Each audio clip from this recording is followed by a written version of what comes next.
Hello, everyone. Welcome to our first presentation in our social awareness series. Tonight, we have Dr. Kort and Nuliyar Dursun, Dr. Dursun, as our guests. So my name is Murat Tal. I want to just start with a quick introduction for our cultural center. As the president, just newly elected president, TCC, a DBA of Highway Education, is a cultural center founded by mostly Turkish residents, Turkish American residents of Rochester, and we are serving to our community towards preserving our cultural values. And for this purpose, we provide educational supports to our community, starting from K to 12, even in college life, even after life, also for all adults. It's again like similar presentations or lectures. We gather weekly, we gather even some monthly seminars as well.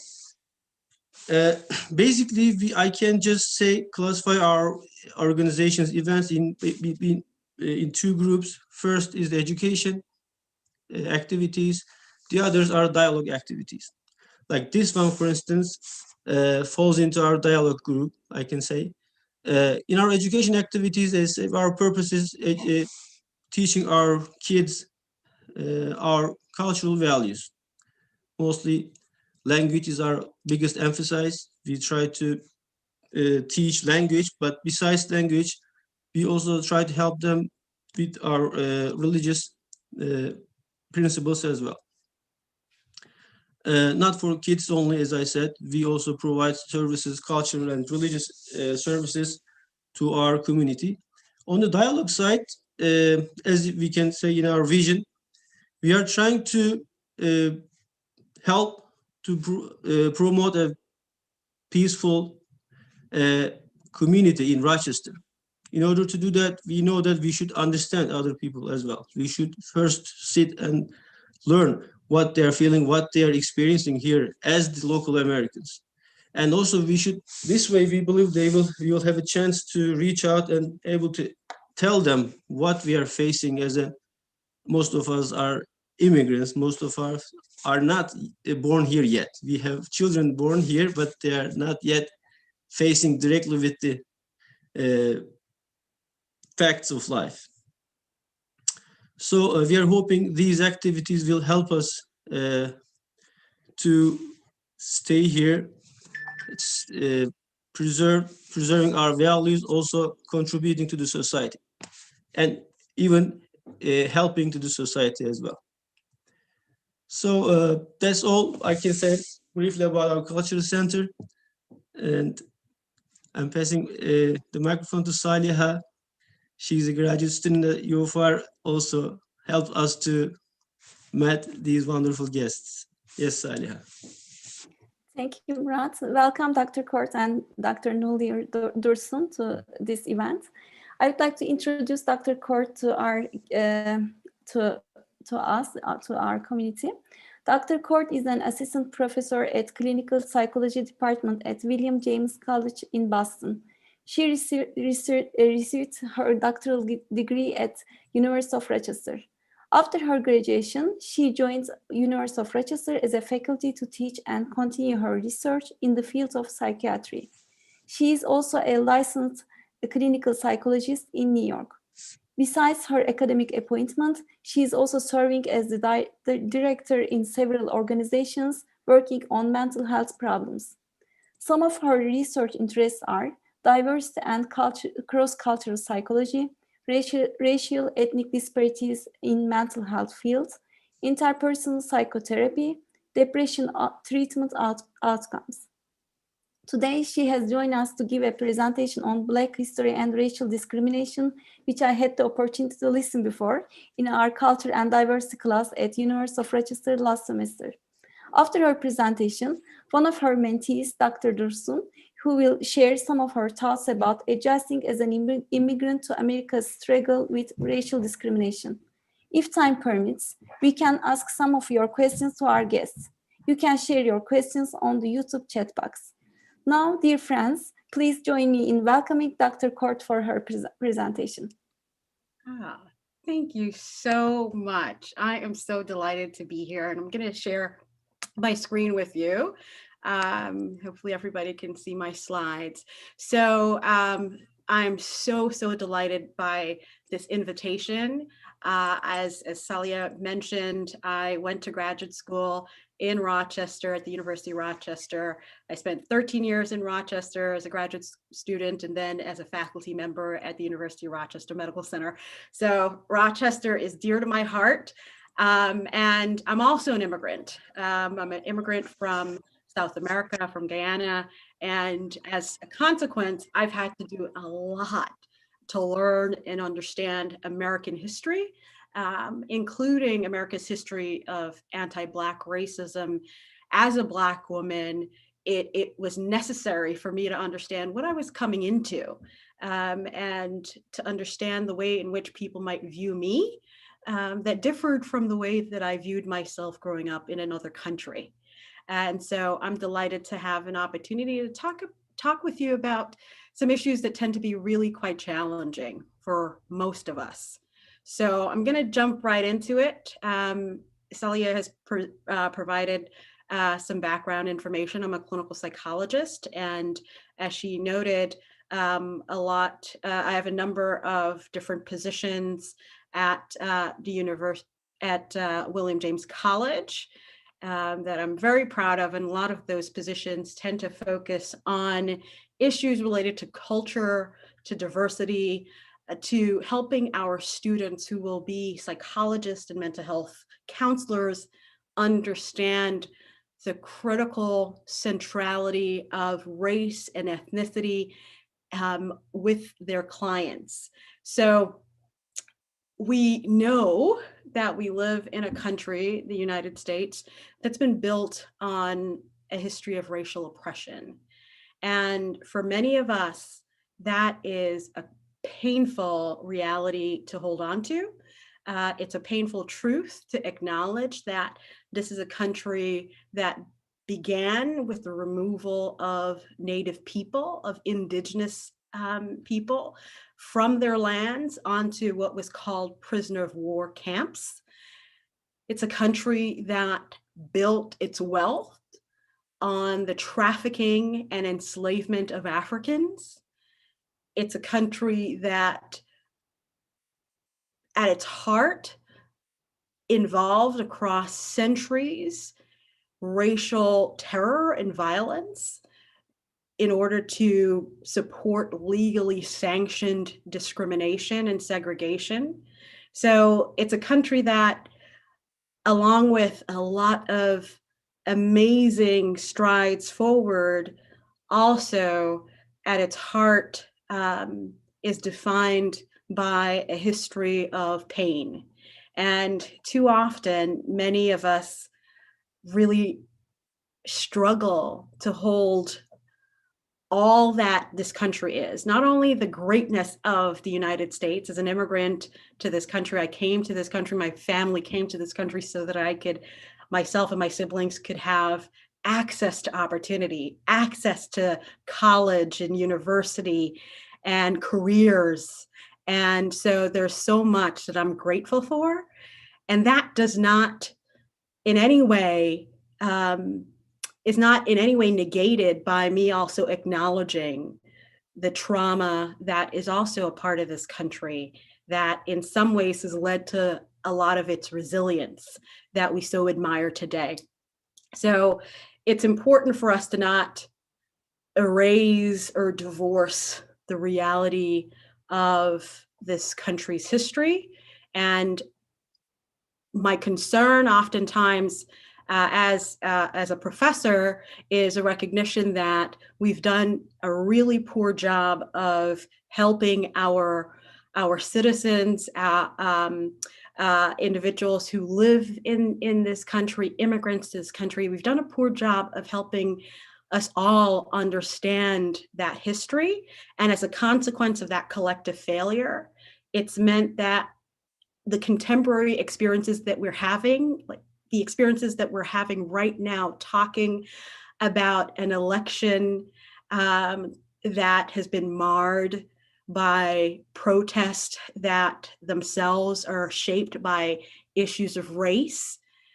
Oftentimes, it's really hard to understand what's happening in our contemporary current life, in large part because we don't have the historical context. And so that's what I hope that today's discussion helps to clarify some of the context. So let's talk about race in America. It's really necessary when you're talking about race to be certain that we are all on the same page about what that word means, what it means here in America. And I oftentimes find that students will say to me, well, Dr. Court, race is a social construct. And then I ask them, well, what does that mean? What does the social construct mean? And there's usually a blank look. Not quite certain about the underlying depth to that particular word that's so powerful and so meaningful to us all.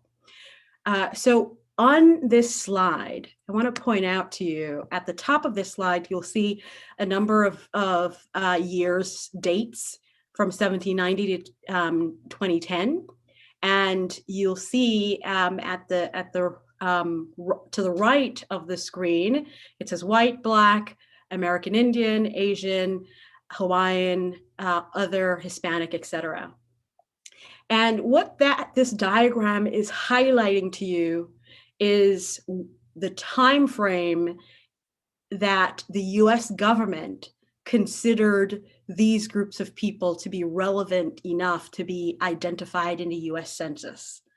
And that relates to our conversation that we're going to have about what we mean about race. And this will be a little clearer in a little bit. So oftentimes students will say, well, race is a social construct. What do we mean?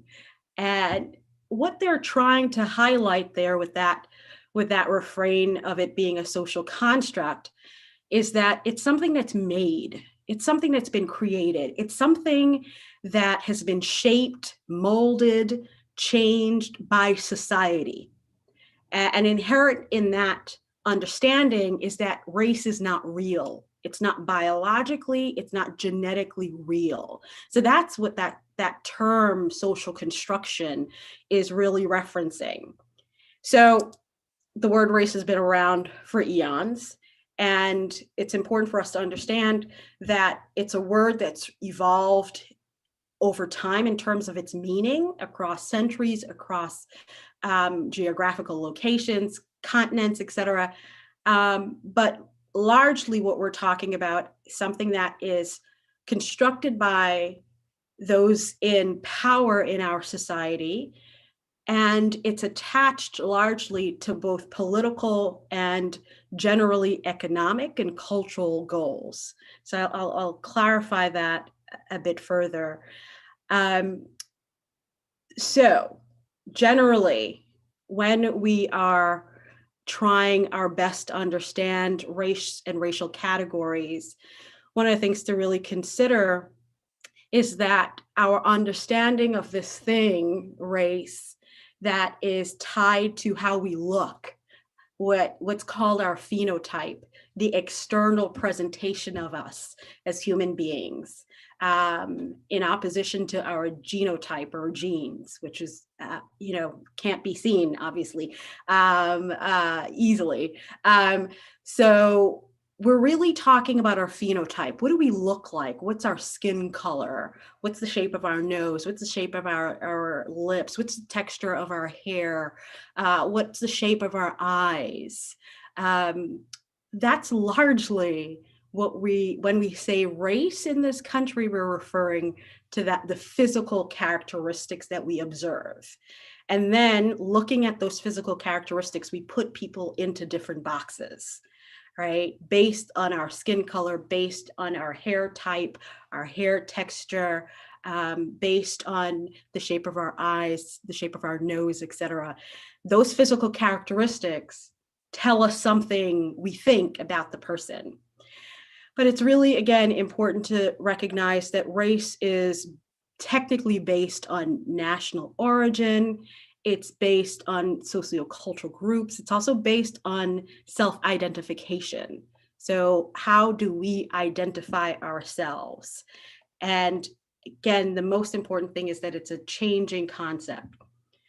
The racial categories that we have in this country today really got started in the 17th century.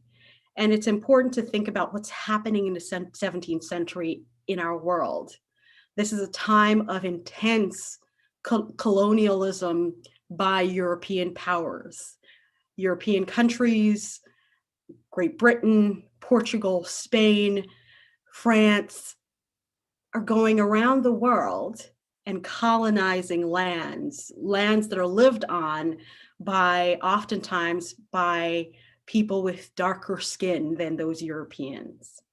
So race becomes a really critical function of the imperial powers, of colonial powers. It's a way in which those European colonists can justify why they can take lands, why they can enslave people who do not look like them. So race, the foundation of the concept race as we know it today, comes from a relatively recent history in the 17th century. And what we see then are European scientists who start to develop what they call racial hierarchies, right? And with those hierarchies, they define who is at the top and who's at the bottom, right? And who's at the top is identified as the person or persons with the most power, with the most wealth, with the highest level of intelligence, the highest level of influence, the highest morality. And that hierarchy starts to get shaped by skin color, largely, by those physical characteristics, by phenotype. So race becomes, after the 17th century, really critically important to European colonial powers as they utilize it to justify the insubordination of people who are not generally European, phenotypically European. And that's the foundation of the racial categories that we have today. So the most important thing for you to take away is that race in of itself is not genetically or biologically determined, that it's a social construction that is meant to communicate power, wealth, impact, privilege, marginalization, who gets to be seen as inferior, who gets to be seen as superior. So most important thing, not a biologically discrete variable that fully distinguishes one group of people from another group of people. And I'm on the screen, as you can see, is a group of individuals who many of us, including my students, would be hard pressed to figure out, are they Black? Are they Asian? Are they white? What you should know is all of these individuals identify as today, utilizing our racial categories, as multiracial and biracial, right? And you see the variation in phenotype. So one of the really, really, really helpful ways in which we can go about understanding the fact that race is not real, it is not concretely, genetically, biologically discrete, predictive variable, is by looking at the federal government, at the US government, looking at how the US government has defined race throughout the centuries. And what you're seeing before you are the racial categories that the US federal government has identified across the census since 1790. So as we know, we're in, well, 2020 was the year of the census, the US Census. The Constitution states that every decade, the United States federal government has to identify all of the people living in this country, whether they're citizens or not, immigrants, undocumented individuals, it doesn't matter. That the Constitution dictates that the federal government has to identify everybody living here, count everybody living here, and gather information, demographic information about who they are, right? What do they look like? What racial category are they? What gender are they? What occupations do they have? What's their income, etc. One of the things that you should know is that the census is really quite important. And if you've been following politics over the last year, you would have known that the current administration, the Trump administration, has gone to court a number of times, including to the Supreme Court, specifically because of policies around the US Census. So this is a big deal. The census allows for politicians to identify who gets to serve in Congress. So this is an important piece of information for the US government to collect. And so that means that the federal government takes its time in thinking about the racial categories that they identify. What you should have noticed looking at this list here of the ways in which the government has identified racial groups is that it's changed. Every census since the first census in 1790 has looked different. There's been different racial categories on every census. The only time the census has not shifted is 2020, right? 2020, the census categories for race remains generally the same as it was in 2010. But every census prior to that has changed. And I hope that we would recognize that human beings don't go through evolutionary spurts every 10 years and all of a sudden there are new races change, etc. So what you're highlighting, what you're seeing here is the social construction of race. You're seeing that in 1790, the racial groups that the federal government cared about, the groups that the federal government identified as being necessary and important and relevant races were free whites, other free persons, that really related to people who could pay taxes, and slaves or enslaved Africans. So those were the three racial groups that the federal government had any concern about.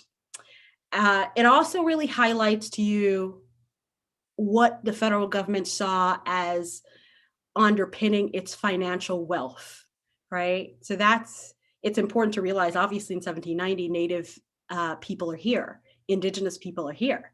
But from a financial perspective, the federal government did not see them as being relevant to the country's wealth. But again, what you're seeing here from 1820, 1870, 1910, et cetera, that the racial categories expand and then they contract. They expand and contract. One year, Japanese is included. Another year, Mexican is included as a racial category. Another year, Hindu is included as a racial category. It changes. And it changes because we made it up, because it's a social construct. It's something that we've created.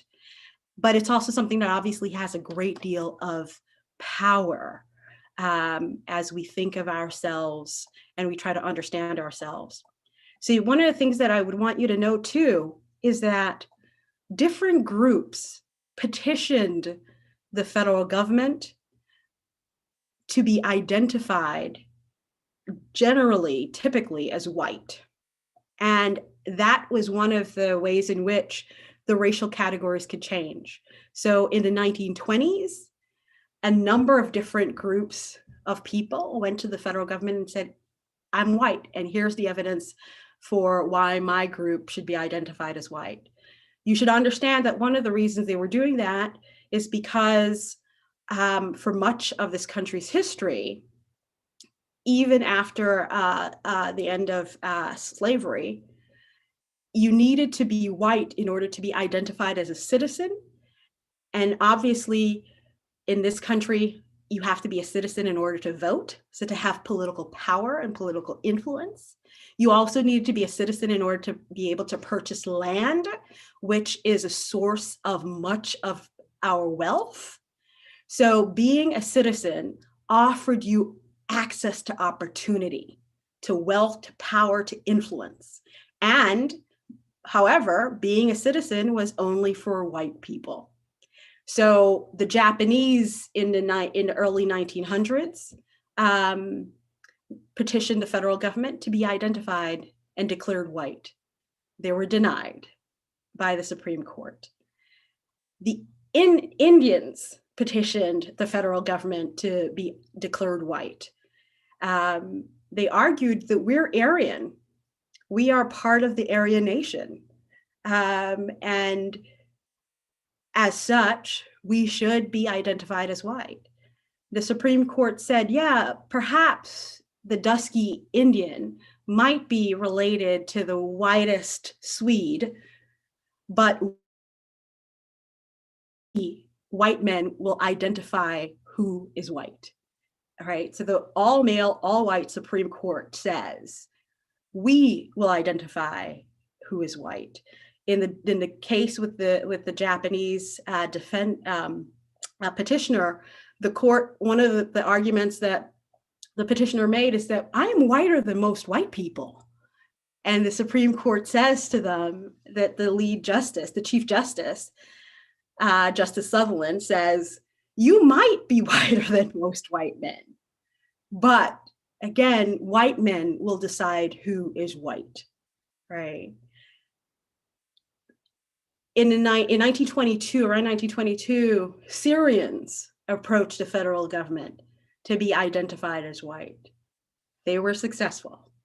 So if you can see in the category for white, when you see it here that peoples of the Middle East and North Africa are identified as white, that's in part because a group of very wealthy, very powerful and influential Syrians petitioned for that declaration, and they were successful.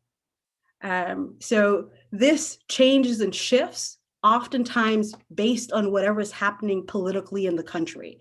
So for example, Hawaii gets added to the racial categories. Why? Because America had just colonized Hawaii. So before that, they had no relevance. You also see at times when America is engaging in treaty discussions with different countries like China, all of a sudden you'll see Chinese being listed on the census. When they're no longer doing that, Chinese get taken off of the census. So this is about politics, it's about money, it's about power, and it's about influence. And that's what these racial category and race really means. It's really a way for the government to further its socio-political and socioeconomic goals. It's what the government thinks, the groups that the government thinks are important to their socioeconomic goal and socio-political goals. So I think it's really important for us to understand that. So in terms of the experience of Black people in this country, I mentioned that racial hierarchy that in the 1600s was developed. In those hierarchies, white men, generally white Christian men, were identified as the top of the hierarchy, the most moral, the most intelligent, the most accomplished. At the bottom of the hierarchy were Black people, right? Identified as the least intelligent, the least influential, the least moral. That, again, was part of the justification for the enslavement of people. And so it's important for us to understand that that's part of the source of how we think of this country. It's important to understand that this country's relationship with democracy, which we've all been discussing recently with this election, is a very, very recent history. This country really only has 56 years of democracy, of true democracy. Before that, this country was really an apartheid state. Before that, this was a country defined by 250 years almost of the enslavement of human beings, right? So when we think of this country as this concrete democracy, it's important to recognize that that's not actually accurate. In terms of people, Black people, being able to actually participate as citizens of this country, Black people having the right to vote, that does not occur until 1965, right? So it's important for us to recognize 250 years of slavery, 90 years of Jim Crow segregation, 60 plus years of separate but equal. There's 35 years of racial housing policies, et cetera. So we're actually a pretty new democracy. 56 years is what we have really to hold on to. So this country, as we know, is built on the backs of enslaved people. And that doesn't mean that other groups have not contributed highly to this country. But as Karl Marx stated here, the turning of Africa into a warren for the commercial hunting of Black skins signal the rosy dawn of the era of capitalist production. What does that mean? That industrial revolution that we talk about in Europe and in the US. How did that happen? Right? That time that spurred capitalism, right? How did that happen? That happened as a consequence of enslaved people, not only in the US, but in the Caribbean, in the West Indies, in South America, et cetera. So not only the US benefited significantly economically, the United States too. So we often talk about our founding fathers and we talk about them with incredible reverence, and we should. These are men who were incredibly accomplished, incredibly intelligent, who shaped our country and our democracy in really critical ways that we all benefit from. They were also men who owned people. They're also men who became so influential in large part because they owned people, right? Imagine the luxury of being able to learn and to process and to create if you don't have to work. If you have other people out in the fields, being responsible for your tobacco farming, for your rice, for your sugar, for your cotton, for your nutmeg. If you have millions of enslaved people who you don't pay, you get to be really wealthy. And so it's important to understand, what is enslavement about? It's about money, and money equates to power, and it equates to political power. So these men don't become president of this country without the enslavement of people. So President Andrew Jackson stated clearly that slavery was the source of his wealth. And without the forced labor of men, women, and children, he would not have been economically viable. And today, it's still the case that money is important if you're going to get elected, right? It was also important then, right? So that's important that we don't divorce these incredibly relevant and consequential men from the fact that they also trafficked, owned, abused people. So a couple of years ago in 2010, a study was done to determine the wealth of some of these men based on their enslavement. So in 2010 dollars, as a consequence of George Washington owning 316 people, his wealth would have been equated to about $525 million, right? So it's important to understand the enormity of how wealthy these men became because they owned people. For Jefferson, in 2010 dollars, his enslavement of Africans equates to about $200 million. For Jackson, his ownership of 160 people who looked like me equates to about $119 million. These men became millionaires, and as a consequence, had the political power and influence to shape this country. And they continue to shape this country. We've been talking about the Constitution. We've been talking about the founding of this country. They continue to be relevant. It's important for us to not divorce ourselves from the images that we see of these two enslaved Africans here. That is in part the payment for the democracy that we all hold on to today. Okay. So this is a caste system that goes on for hundreds of years. And I want to read to you a statement from a Mississippi governor in 1857. He said, "The institution of slavery is most necessary to the well-being of the Negro, being the only form of government or pupillage which can raise him from barbarism," highlighting that slavery is necessary for the Black people in order to allow them to not be barbaric. He also says, "I have no doubt but that institution has resulted in the happiness and elevation of both races. It's Christianized and civilized them." So it's important to understand that there were many justifications for the continued enslavement of people, psychological justifications that were used.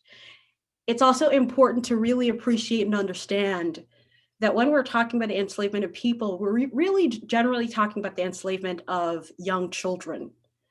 Most of the individuals trafficked from Africa were young, adolescent individuals, right? And again, when you think about this as an economic system, you're not going to necessarily traffic 65-year-old men to work in the fields. You're going to traffic 15-year-old boys and 16-year-old girls who can then be bred to produce more children to be put out into those fields. So as degrading as this experience was for many, it's important to realize that this was oftentimes an institution that focused on the young. Systematic sexual abuse is also a critical foundational feature of slavery, of American slavery in particular. And this was a common practice in order, again, to produce people in order to continue to have their unpaid labor. And there was no legal refuge for sexual violence. In fact, in 1855, there was a case where a young woman, she was 19 years old, she killed her master, her owner, who had been raping her since the age of 14. And those rapes had resulted in a birth of a child. And during one sexual attack, she struck back and killed him. She was hanged for that. So physical torture, sexual torture is integral to this process of enslavement.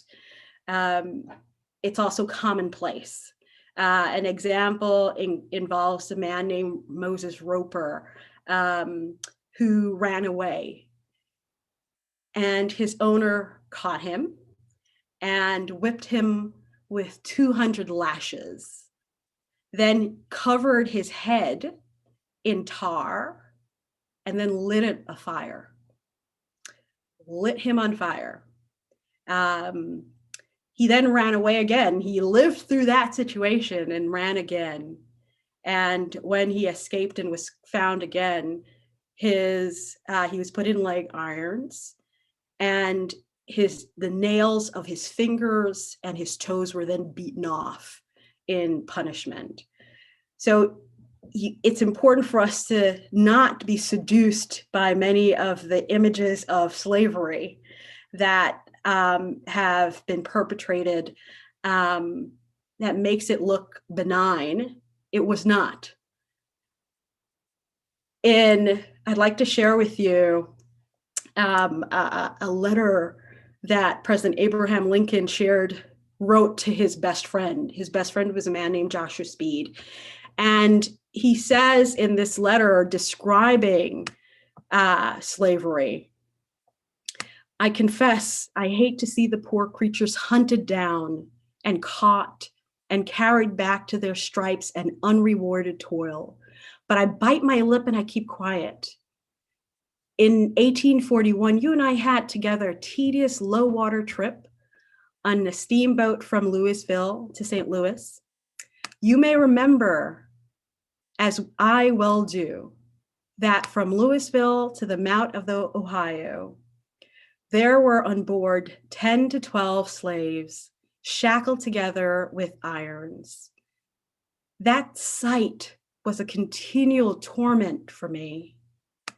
And I see something like that every time I touch the Ohio River. It is hardly fair of you to assume that I have no interest in a thing which has and continually exercises the power of making me miserable. You ought rather to appreciate how much the great body of the Northern people do crucify their feelings in order to maintain their loyalty to the Constitution and the Union."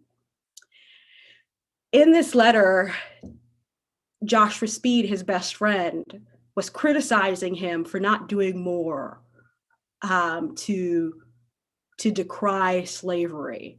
So Lincoln here is highlighting to him that, no, I don't support it. I am pained by it. It makes me miserable. It torments me to see the poor people hunted down. But he's also saying that this country, that the North in particular, is making a clear decision to maintain slavery, even if it's painful, even if they recognize the wrongness of it, because it's beneficial. What's not highlighted here is that it's beneficial economically to the entire country. And so while he feels tormented by it in 1855, he's also highlighting this is a system that our country is built on. Lincoln describes what he calls slave breeders and slave traders as small, odious, and detested people, right? So I wanted to just share some of the perspective of some of the men who are important for us to consider, who led this country and their thoughts about it. Those founding fathers that I noted, many of them struggled. Many of them went back and forth and felt some level of ambivalence about what they were doing. And then many of them made the decision that my wealth is more important than my morality. So I want to share with you, after the centuries of enslavement of Black people, this country made a decision, a critical decision that led to civil war. But before this, I really want to emphasize to you that slavery in of itself was so important to the country's wealth. Just as an example, major companies and universities profited off slavery. Companies that we know today, Aetna, the insurance company, started, really important. If you have enslaved people, you insure them, right? Their property, their money, if you lose, if one dies, if one is injured. So you need insurance. So New York Life Insurance Company, JP Morgan Chase, my bank, was incredibly influential in the slave trade, made its bones, its money on the slave trade. Harvard University, Columbia University, Princeton University, Yale University, many of these universities survived oftentimes when they were on the verge of bankruptcy. What they oftentimes did was then they sold their enslaved people, right? So Princeton continues to be Princeton today, continues to be relevant Ivy League, in large part because they used enslaved people when they were in financial trouble. So Georgetown University is another university that in 1838, facing bankruptcy, sold hundreds of enslaved people in order to remain Georgetown University. So every aspect of this country's life is infested with the enslavement of Africans. So in 1865, we have the Civil War, and the 13th Amendment is passed, really critical amendment, which abolishes slavery and involuntary servitude. But there's a loophole. There's a really important loophole. In that amendment, it highlights that you cannot be enslaved, you cannot be put in involuntary servitude, except as a punishment for crime. So slavery actually continued after the 13th Amendment, but it was called something else. It was called convict leasing. And that's what you're seeing, the little boys dressed in, all dressed alike in the stripes. What happened is that Southern states created a variety of laws that, like jaywalking, you're out after curfew. And if you're then arrested and convicted of a crime, then you can be put back into enslavement. So that's one way, and that relates to our mass incarceration experience that we continue to have now. But I wanted to share with you on this slide, the men on the left of the slide. These are men who, after the Civil War, during what's called Reconstruction, these were Black men who were elected to hold political office. The man that you're seeing, U.S. Senator Hiram Revels, in 1870 was elected to the United States Senate, right? So it's important to understand that after the Civil War, there was a period of time where you saw more multiracial political equity. It only lasted for about 10 years, where Black men granted the rights of citizenship were able to be elected. So there were thousands, more than 2,000 Black men elected to hold office across the nation. 16 were elected to Congress, more than 600 elected to state governments. And these are men who had been enslaved the year before, 2 years before.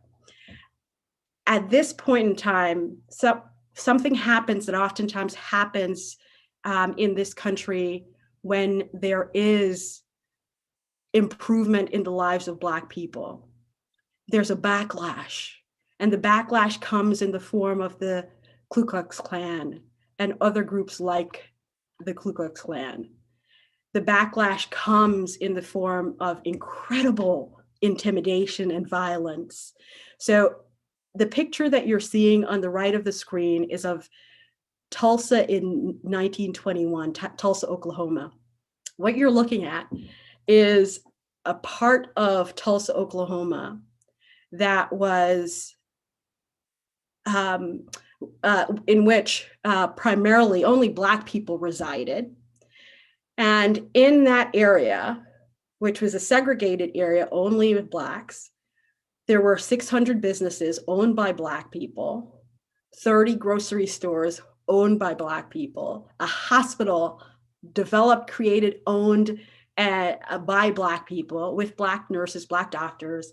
There was a bank owned by Black people, a school system with Black teachers owned by Black people, movie theaters, restaurants, private planes. This is 1921. This is one example of what happens with Black progress in this country as a consequence of the continued history of white supremacy. As you can see, the picture is demonstrating the fact that there was a massacre in Tulsa, what's called Black Wall Street. 35 blocks were destroyed, bombed from the skies. Hundreds of people killed. Actually, last year in Tulsa, they started looking for the mass graves of those people who were killed. In 2019, dollars, it's estimated more than $32 million lost. But that's one example to highlight to you the struggle that Black Americans have had in terms of progress. So we oftentimes look today at the contemporary experience of Black Americans as being more economically disadvantaged, educationally disadvantaged. It's important to note that that didn't have to be the case, right? As you saw, Black people, Black men were elected, voted on by white people to hold state and federal offices, right? What happens then is that many of those men and their families were killed as a consequence of what many whites, particularly in the South, saw as these inferior individuals grasping and gathering power, money, and influence. And in a white supremacist state, that can't be allowed to happen. So this Black Wall Street is just one such area or city that experienced the very same thing. There were a number of these segregated communities built by Black people that were all, for the most part, damaged, destroyed, in order to reduce the economic and educational attainment of Black people. So that's part of the American story of anti-Black racism. So I'm aware of time, and so I'm thinking that I should stop here to allow for any questions, or Nuliar, for you to share your thoughts a bit about what we've been talking about. What are your thoughts, Celia? It's going great, but actually we can continue with, if you would like to add more, we are here to listen to you, but we can, Okay, all right. I don't have a lot more. Okay. Okay. Yeah, please take your time, Dr. Yes. Yes. That was really, I was watching you with care and even taking some notes. Things that we have heard but haven't really go such in deep. Thanks for sharing with us. So you can please go on and complete your presentation. Okay, thank you so much. So in the last couple of weeks, we have been having discussions as a nation about the way in which Black people who protest for racial justice are treated by law enforcement in comparison to a largely white crowd that is accused of insurrection at the US Capitol, right? And so there's a lot of controversy and conversation about the differences in treatment by law enforcement. That conversation has a long history. And this is some of the history that we're talking about here. In Tulsa, police were very much a part of the bombing and destruction of this Black community, right? So it's important to recognize that a white supremacist institution, government can't stay in power, cannot stay supreme if there isn't the involvement in law enforcement to enforce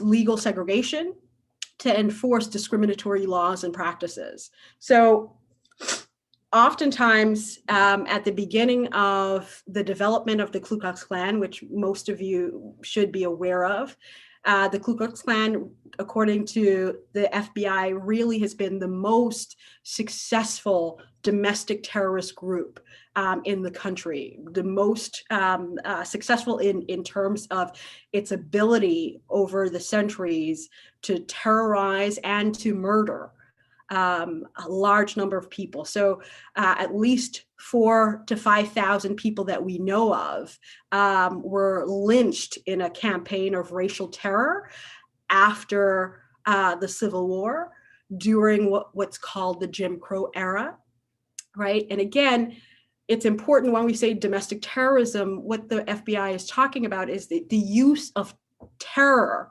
in order to control a group of people, in order to quiet them, in order to stop them from protesting, right? If you burn their houses down, their businesses down, the likelihood is that they're going to get quiet, right? They're going to try to go away, right? Because of fear of the damage and destruction. So the Ku Klux Klan started in 1866, and they were instrumental in, again, removing many of those Black men who were in political power from terrorizing them, from running for office. Again, I highlighted many of them were killed. So until 1950, the Ku Klux Klan was really quite active in this country in helping to suppress, and not just the Ku Klux Klan, but groups such as the KKK. It's important to know that law enforcement was oftentimes a part of those groups. That was a common experience at the beginning of this particular domestic terrorist organization. And what was their purpose? Their purpose was to uphold white supremacy, which refers to a political, economic, and cultural system in which whites overwhelmingly control power, control material resources, wealth, money. And it's based on specific ideology about whiteness. And it's enforced by racially discriminatory practices, right? So that's a really key piece of this, that you might think that you're superior to someone else, but you need the enforcement of policy in order for you to actually achieve the importance that you wish to have in society. So, so this has been, for most of American history, the underlying political system that has shaped every aspect of all of our lives. So one of the things that oftentimes gets discussed in conversations about white supremacy is white privilege.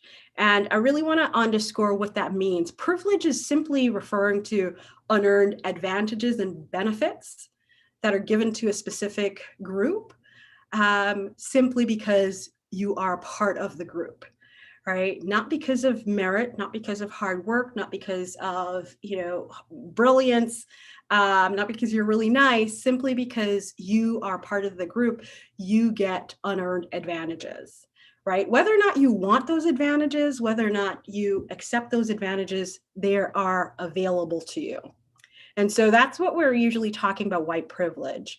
Paula Rottenberg said, white privilege is the other side of racism. And it's often easier to deplore racism. Sorry about that. And its effects than to take responsibility for the privileges that some of us receive as a result of our whiteness, really. And so there are many white people who really struggle with this concept, especially if you identify as white and you come from economically disadvantaged backgrounds where you've struggled and you've worked hard. The idea that part of your success is due simply to the color of your skin is really hard to appreciate and to hold on to. And it's important to understand that this is a privilege that is based on simply how this country has been shaped by white supremacy. If you remember the racial categories that we looked at, there was only one racial category that didn't change from 1790 to 2020. Only one, and that was white, right? So the federal government tells you the group that is supreme, the group that is superior, the group that is most important to this country, most relevant, most powerful is white, whiteness, white people. And as a consequence, that's the only group that does not shift, does not change from 1790 to 2020 across the US Census, okay? So I also just wanted to emphasize and highlight when we talk about white supremacy and white privilege, it comes in a lot of different ways. And these are just some really brief ones that I'm showing here today. So 17th century, lower class Europeans get new rights, new entitlements here in the country. In 1790, there's the Naturalization Act that allows for only free white people to be naturalized in this country and therefore be able to vote, serve in juries, hold property, therefore have access to building wealth and generational wealth. In 1830, the US government removes indigenous people off of their lands. Land equates to money and wealth. They remove them from their lands and sell those lands to white settlers from Europe. The Homestead Act in 1862 continues to sell remaining lands to whites. In 1865, after emancipation, Black owned 0.5% of the total US worth. 135 years later, they possessed only 1% of the national wealth. So 135 years after slavery, very, very minute increase. In this late 19th century, Jim Crow laws, segregation laws, and policies reserve the best jobs, the best neighborhoods, the best hospitals, the best schools for whites only.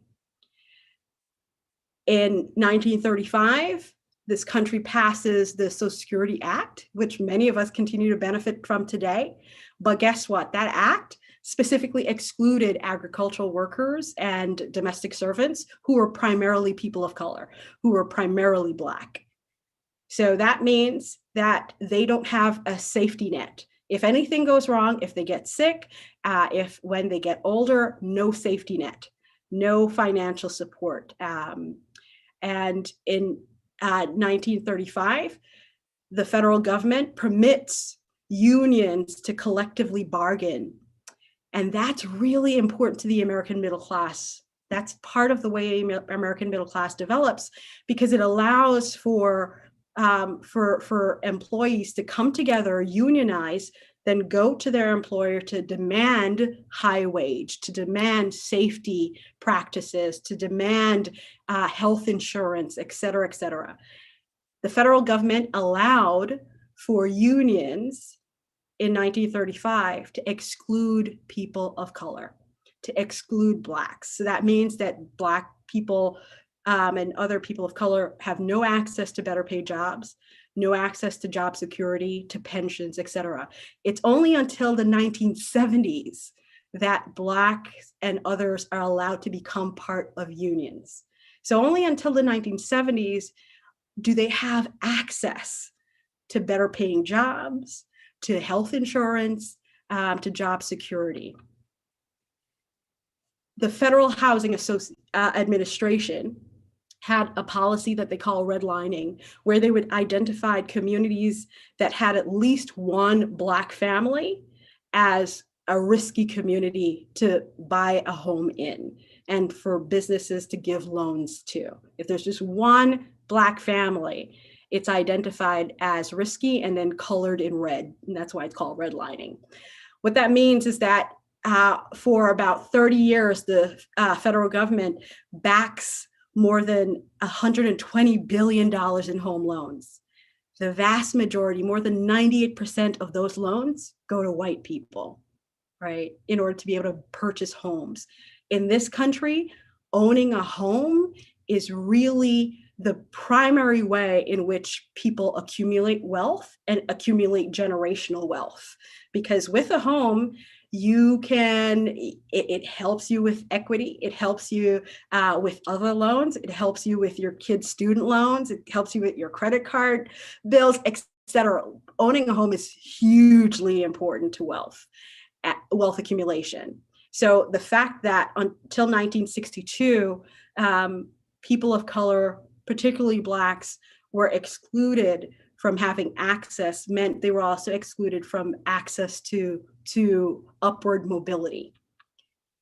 All right, so that's just an example of the long history of affirmative action, the long history of white privilege, of white supremacy, and those are just a few that I identified. There's innumerable ways. Another factor that I want to highlight here is that white men represent about 30% of the population. But you get a chance to see what white privilege and white supremacy looks like in that a small percentage of the American population represent the majority of those who are in positions of power, whether it's political power, whether it's the ownership of athletic teams, whether it's educational power as school superintendents, as business leaders, as professors, et cetera, as doctors, lawyers, et cetera. So it's important to understand that's not because of genetic differences. We've already established there's no genetic differences among human beings, right? This is because of the social construction of race. And this is the continued perpetuation of something that started very, very early in this country's history. And this slide just simply highlights that white supremacist state continues to be really functional in that you're seeing here significant differences in accumulation of wealth between white families and Black families.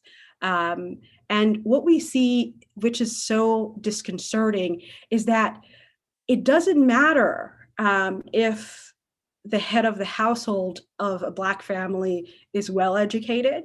In fact, for the typical Black family with a graduate degree, such as I, with a PhD, has $200,000 less wealth than a comparable white family with a PhD, right? So even access to education and good paying jobs is not enough to address the generational accumulation of wealth that has occurred and continues to occur for white families. The typical Black family with a head of household working full time has less wealth than the typical white family with a head of household who is unemployed, right? So again, this is not a matter of people not working hard enough. This is a matter of a system that's working effectively as it was meant to work. In a couple of years ago, their stats indicated that there are about 400 white families with the same accumulated wealth as all Black people in this country, all 42 million Black people. So it's either that you think 400 white families work a whole heck of a lot harder than 42 million Black people, or you realize that's a reflection of continued anti-Black racism and discrimination and discriminatory policies that exist in this country. Okay. And so I'm wrapping up now, and I want to share with you this quote from President Lyndon B. Johnson. And he was really instrumental. This is the person who signed the 1965 Voting Rights Act. This is the person who signed the 1955 Naturalization Act that allowed for more people from more parts of the world, from the Middle East, from the Caribbean, like my family, to be able to actually come to this country. really important president. And he says, this is his quote, the quote that he uses to define white supremacy, white privilege, and racism in this country. He says, I'll tell you what's at the bottom of it, what's at the bottom of white supremacy.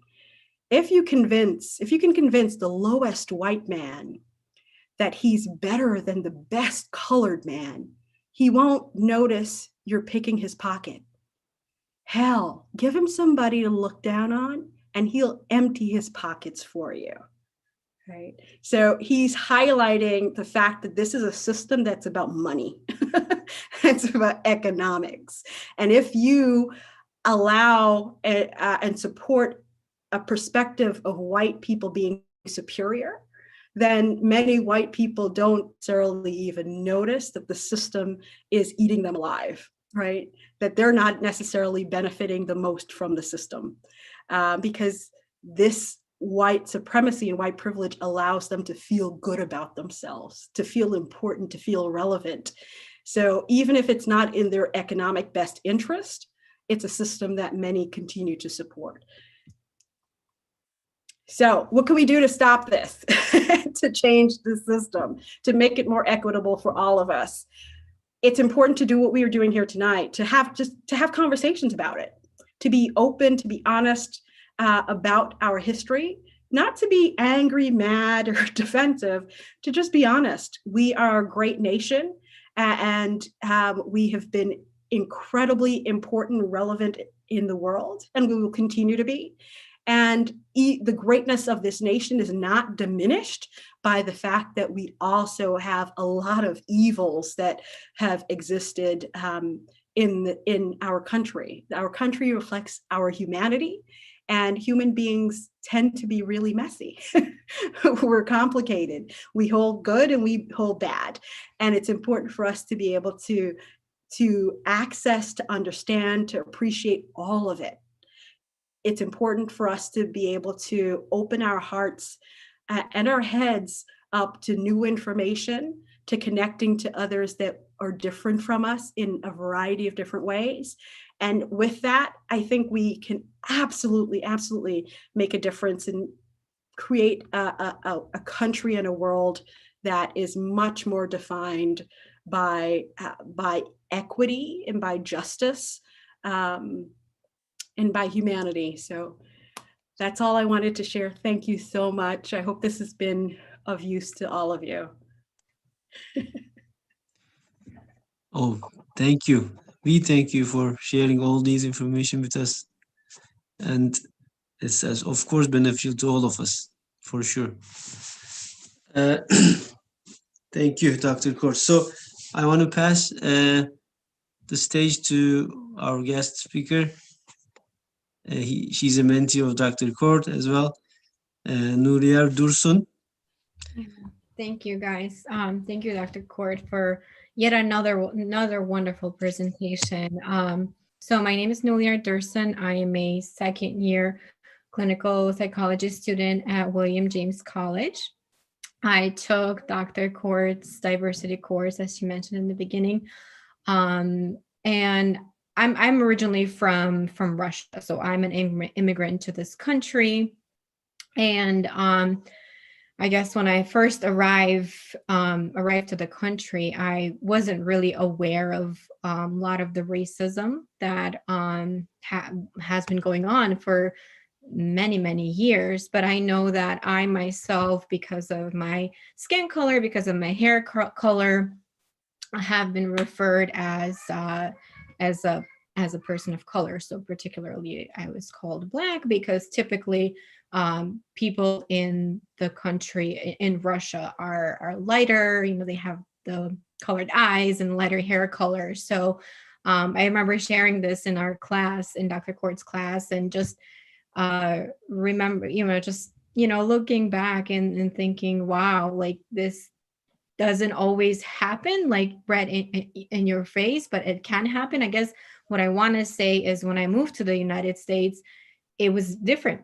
I feel like the tables have turned. Now I didn't look like a person of color. A lot of people really took me for like, oh, like you must be Italian, or you must have lived in this country forever. A lot of people were never really able to pick up on that I'm not from this country. And I guess that the white privilege to some extent, I have been benefited by it, because a lot of people wouldn't necessarily take me for a person of color, but more so like, oh, you fall into the group where it's like you're more accepted, in the more accepted group, in the preferable group, if you will, if that makes sense.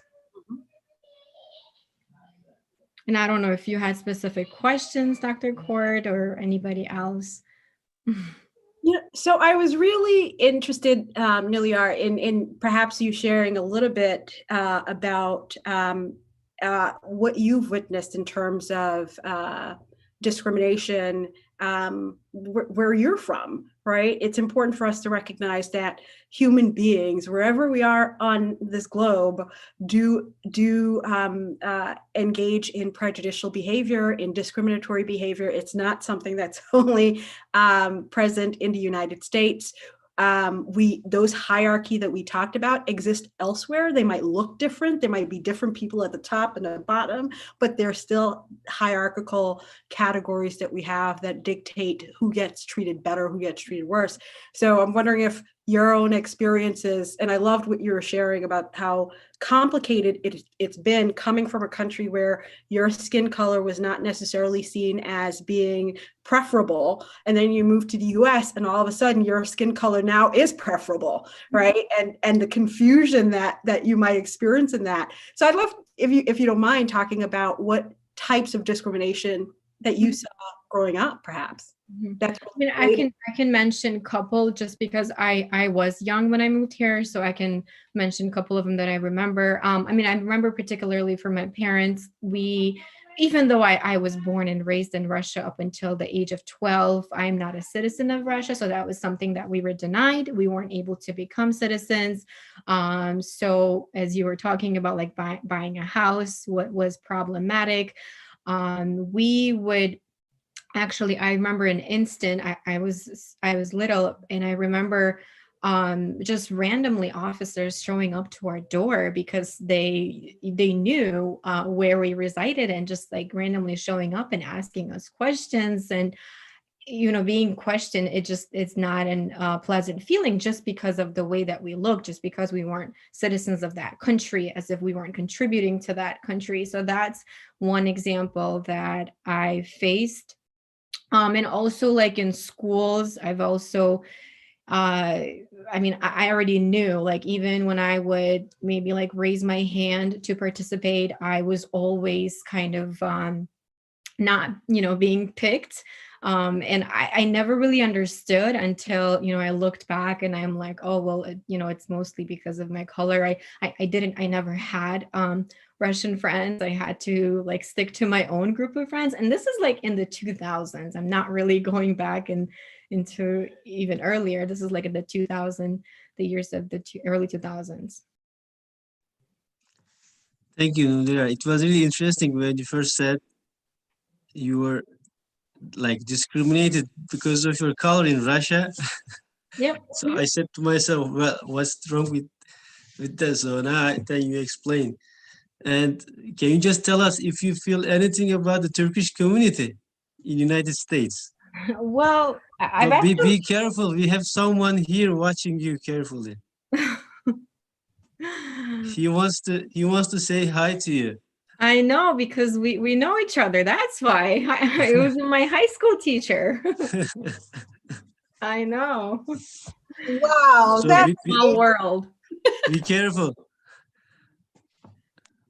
Dr. Court, Mehmet abi, your phone. You're muted, Mehmet abi. I'm so proud of you. I'm so happy to see you, Niliar. Thank you so much. It's been a while. Yes, I wish you studied physics, but you chose a different area. Sorry. No worries. I'm so happy to hear from you, to see you. Nice to see you as well. My wife says hi to you too also. Hi, Niliar. How are you? Good, how are you? I'm happy. Wow. I'm happy. Good to see you. Nice to see you too. Well, so I think this kind of gives it out. So I was part of the Turkish Cultural Center in Buffalo. I volunteered for many, many, Wow. many years. So I've done that. Of course, I'm a little biased. This is good. Did you know before when you were connecting here, were you expecting this? This was just like a minute ago. Mehmet, No. our friend, he just texted me. He said, I know her. She was my student, so I just wanted to invite her like a surprise for you. So, Dr. Kurtz, hope that's fine for you, right? That was kind of I love this. So Nuliar has been a lovely mentee, and I've enjoyed having a chance to get to know her and to support her growth. And so when Celia reached out and asked about this, I was like, oh, can I bring one of my students? So you picked the student who will be the best connection for us. So I was when Celia first introduced you to me, I thought you were here in UFR. So I was just planning, okay, we can have her for other events, even after Corona weekend. Then I learned that you are in Boston.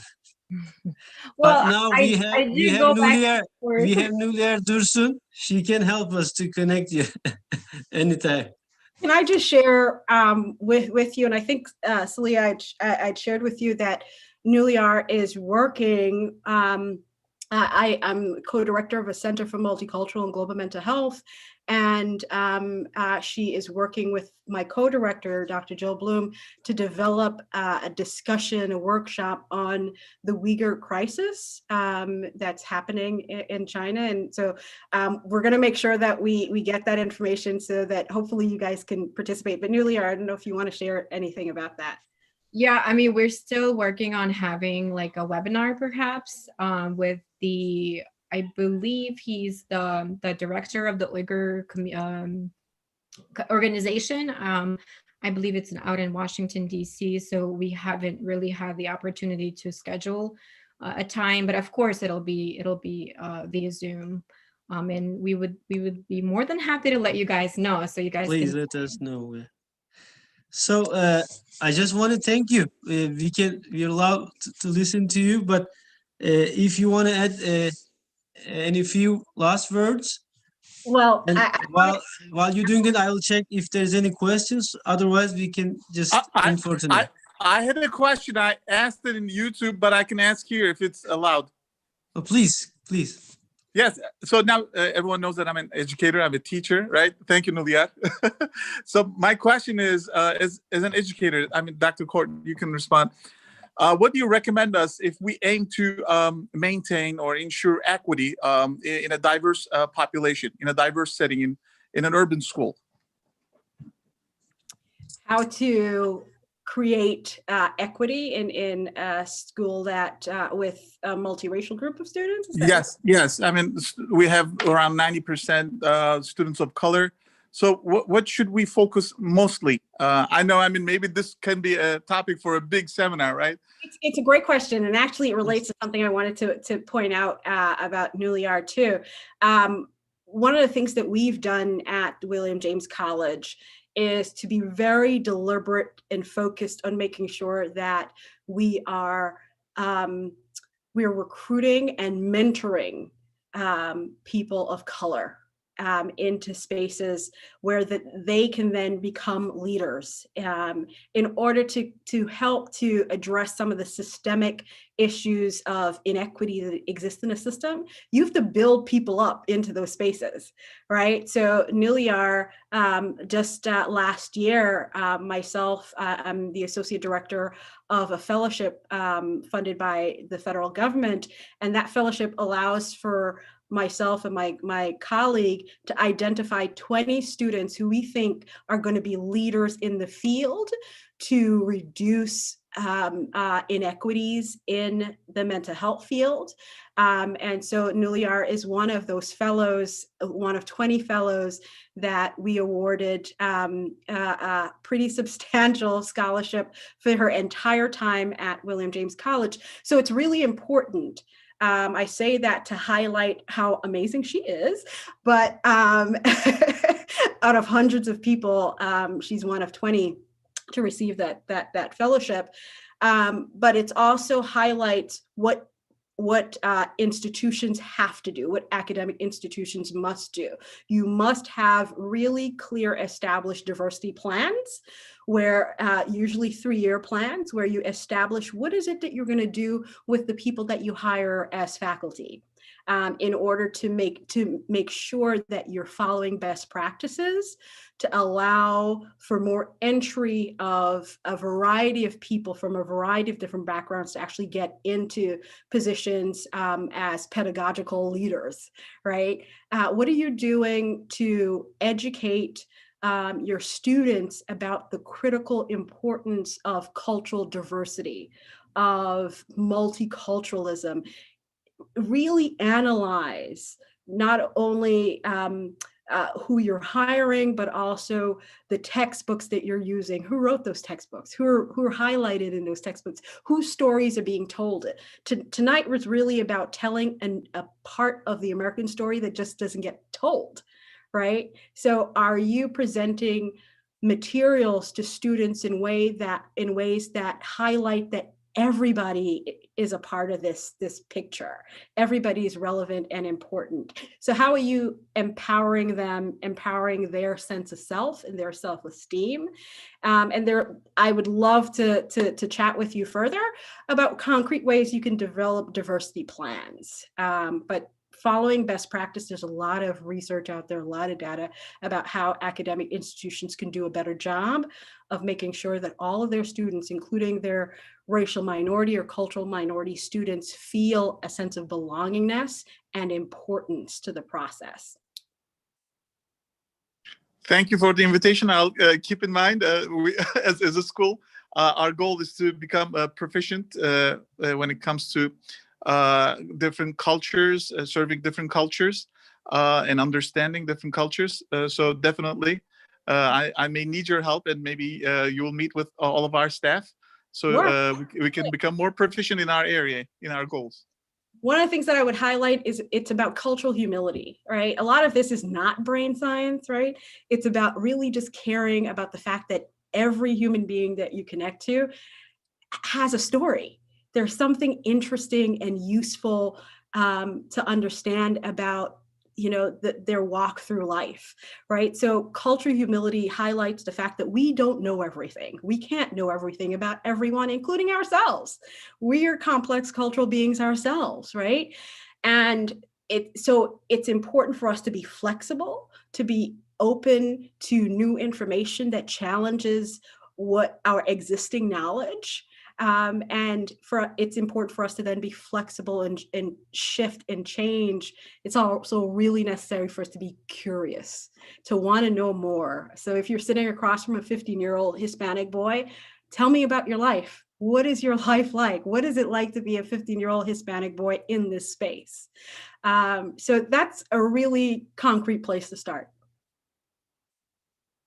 Thank you. Thank you. Thank you, Dr. Court. So as that is like maybe something that puts most of our community members like one step ahead of others in terms of understanding that diversity, because we are part of it. So our friends who are teaching, or like friends like Mehmet who are even managing like schools, I feel like they are kind of closer to students than others, because students also know that they are also experiencing similar things in this country. So I know that he's a very popular principal. That's why I'm talking such like this. And so thanks for joining us, Mehmet. And thank you, Dr. Court, Nuliyar, and Saliha. Thank you for bringing these nice guests to us.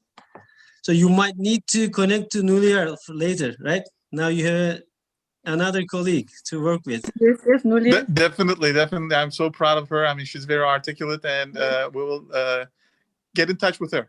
Yes, selam söyleriz annesiyle. Okay. Thank so you. I want to end our event here for tonight. Thanks for joining us, everyone. All right. Thank you so much. This has been Have a lovely. nice night, and please take care of yourselves. Thank you. Thank you so much. Stay safe and healthy. Bye-bye. Thank you so much, Dr. Kort and Nuliyar. Thank you for coming and helping us to understand, improving our understanding about these critical issues. And thank you so much for your time and support, and keep in touch, I think. Will Right? do. Yes. Take good care. Thank you. Thank you. All right. Bye. Bye. Julia.